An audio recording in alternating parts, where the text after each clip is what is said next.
الحمد لله الذي هدانا بطريقه القويم وفقهنا في دينه المستقيم.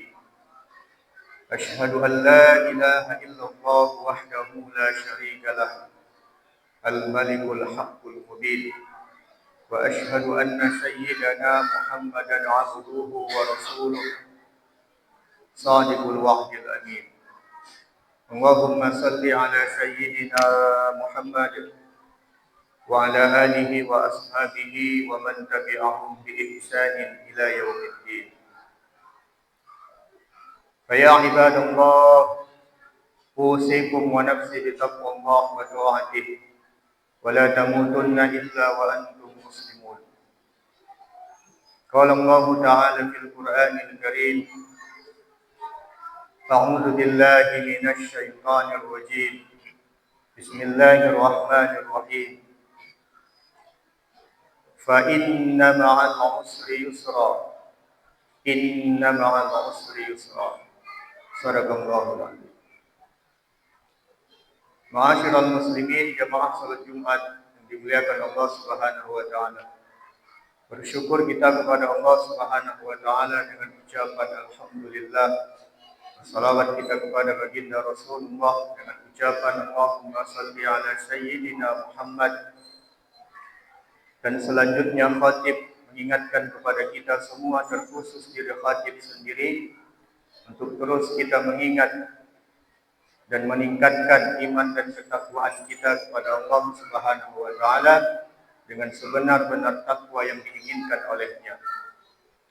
Karena di antara wujud dari ketakwaan itu ialah hadirnya rasa ketenangan di dalam hati manusia, di dalam jiwanya, sehingga muncul dalam segala aspek kehidupannya, bahkan ibadahnya, khusyuk hanya lillahi ta'ala, karena Allah ta'ala.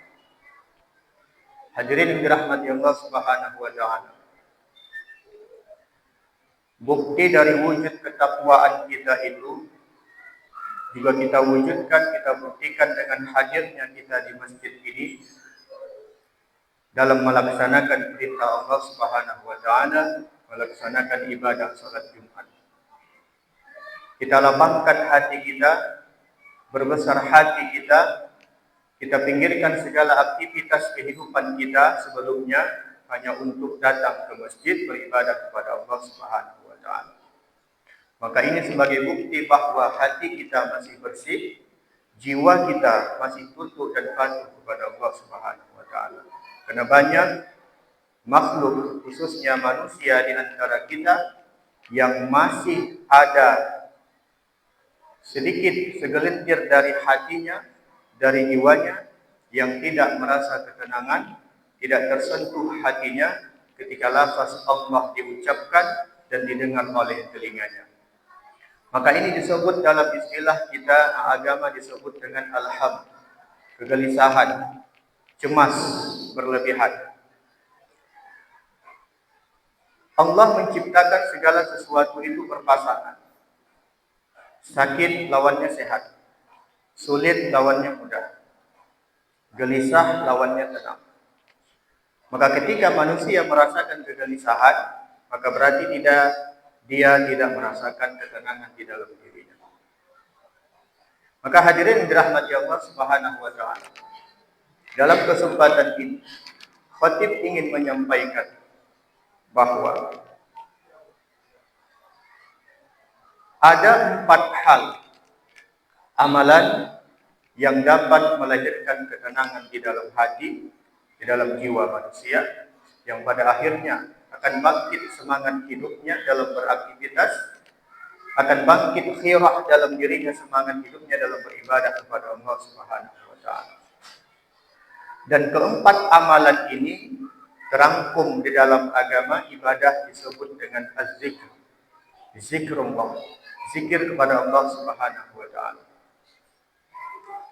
Maka hadirin dirahmati Allah Subhanahu wa taala, apa 4 hal ini yang dapat membantu kita, mencegah kita, mengobati hati kita untuk jauh dari rasa kegelisahan, gelisah dengan pekerjaan yang menumpuk, gelisah dengan tidak punya pekerjaan, bahkan gelisah tanpa sebab, maka inilah yang selalu menghampiri di dalam kehidupan kita.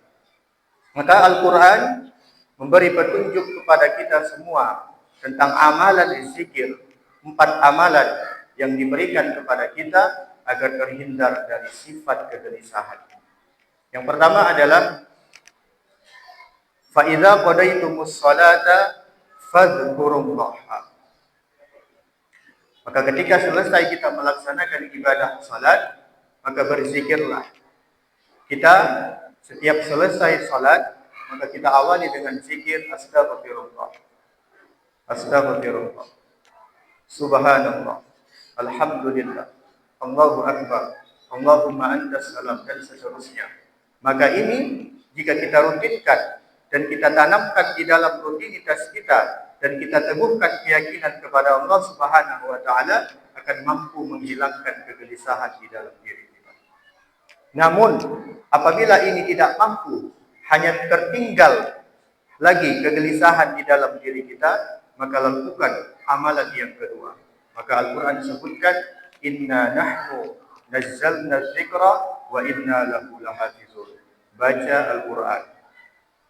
Hadirin yang dirahmati Allah Subhanahu wa taala. Al-Quran memberikan petunjuk. Al-Quran memberikan solusi dalam kehidupan kita. Al-Quran menggambarkan bagaimana kehidupan kita. Maka ketika kita dalam kegelisahan, maka para ulama sangat menganjurkan, ambillah surah yang surah itu adalah surah yang memberikan obat kepada kita. Ambil surah yang surah itu memberikan solusi atas kehidupan yang kita alami saat ini, gelisah. Maka contoh misalnya di dalam surah Ad-Duha, Allah sebutkan, "Wad-duha wal-laili idza saja ma wadda'aka rabbuka wa ma qala." Maka kata Allah, "Ma wadda'aka rabbuka wa ma qala." Kami sekali-kali tidak pernah meninggalkanmu, bahkan apalagi membencimu. Maka setidaknya di dalam membaca Al-Quran, kita pahami makna dari lafaz ayat Quran itu. Kita pahami, kita resapi apa maksud dari makna di dalam ayat Quran ini. Maka sesungguhnya Allah ingin memberikan solusi kepada kita di dalam kehidupan yang kita alami, bahwa ma wadda'aka rabbuka wa ma qala. Perlu kita tajamkan, kita benarkan di dalam diri kita bahwa sebenarnya apapun masalah yang kita hadapi, Allah sekali-kali tidak pernah meninggalkan kita, apalagi membenci kita. Maka perlu kita camkan, kita tanamkan di dalam diri kita bahwa Allah itu sebenarnya ada dan dekat kepada kita, tinggal kitalah untuk mendekat kepadanya. Wa idza sa'alaka 'ibadi 'anni fa inni qarib, kata Allah. Ujibu da'watad da'i idza da'an. Maka sebenarnya doa itu akan kita semakin dekat kepada Allah Subhanahu wa taala, berharap kepada Allah Subhanahu wa taala, maka pertolongan Allah itu akan datang kepada kita. Hadirin yang dirahmati Allah Subhanahu wa taala. Jika ini pun tidak sanggup menghilangkan rasa kegelisahan, kecemasan di dalam diri kita, maka ambil amalan yang ketiga. Pergi berwudu, laksanakan salat sunnah. Jika itu di pagi hari, laksanakan salat sunnah duha, atau di malam hari laksanakan salat sunnah tahajud, atau tidak dalam momen waktu salat yang ditentukan, maka laksanakan salat sunnah wudu, salat sunnah mutlak, dan bersujudlah kepada Allah, mohonlah kepada Allah, adukan kepada Allah masalah apapun yang kita hadapi saat ini. Maka waktu terdekat, waktu ijabah, waktu yang makbul, waktu yang sangat dekatnya kita kepada Allah Subhanahu wa taala, yaitu di waktu sujud kita di dalam ibadah salat kita. Maka hadirin dirahmati Allah Subhanahu wa taala, Al-Quran memberikan petunjuk kepada kita bagaimana sebenarnya kita dalam bersikap, bagaimana sebenarnya kita dalam berbuat dalam aktivitas kehidupan kita, bukan hanya mengatur dalam aspek ibadah saja, tapi di dalam muamalah kita. Hadirin yang dirahmati Allah Subhanahu wa taala, 3 amalan. Yang terakhir ini adalah amalan rutin yang hendaknya dilaksanakan, kita jalankan rutinitas dalam kehidupan kita yang terakhir ini. Dan ini adalah petunjuk dari Nabi Sallallahu Alaihi Wasallam yang pernah diwasiatkan, yang pernah diijazahkan langsung oleh baginda Nabi kepada sahabatnya Abu Umamah. Pada ketika itu diriwayatkan bahwa Nabi melihat seorang sahabat berada di dalam masjid dan itu tidak biasa di luar di waktu salat. Maka Nabi menghampirinya dan mengatakan, ada apa dengannya?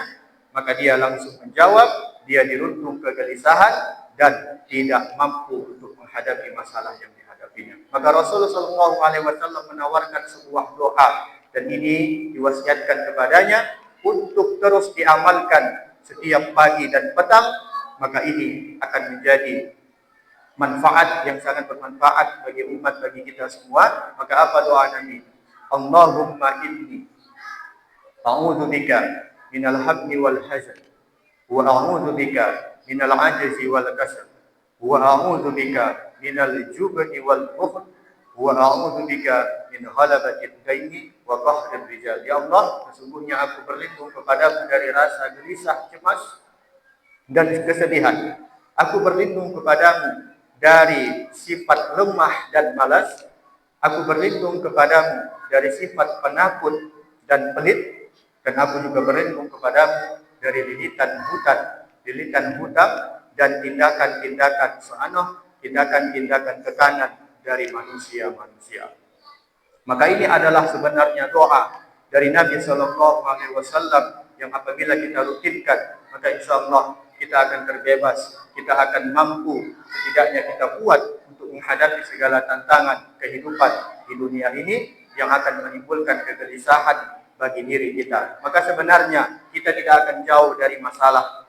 Setiap manusia pasti mempunyai masalah, bahkan orang yang tak punya masalah pun itu akan menjadi masalah. Maka hadirin dirahmati Allah Subhanahu wa taala, Allah menghadirkan masalah kepada kita itu adalah sebagai ujian bagi kita untuk menaikkan derajat tingkat kita, apakah kita semakin bertakwa atau semakin kufur kepada Allah Subhanahu wa taala.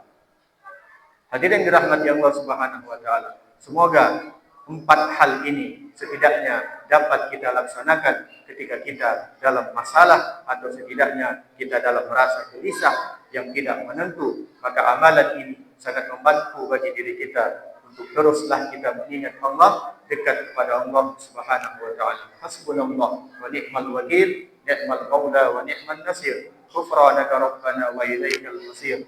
Wala haula wala quwwata illa billahil aliyyil azim. Barakallahu li wa lakum fil Qur'anil Karim wa nafa'ani wa iyyakum bima fihi minal ayati wa dzikril hakim. Wa taqabbal minni wa minkum tilawatahu innahu huwal ghafurur rahim.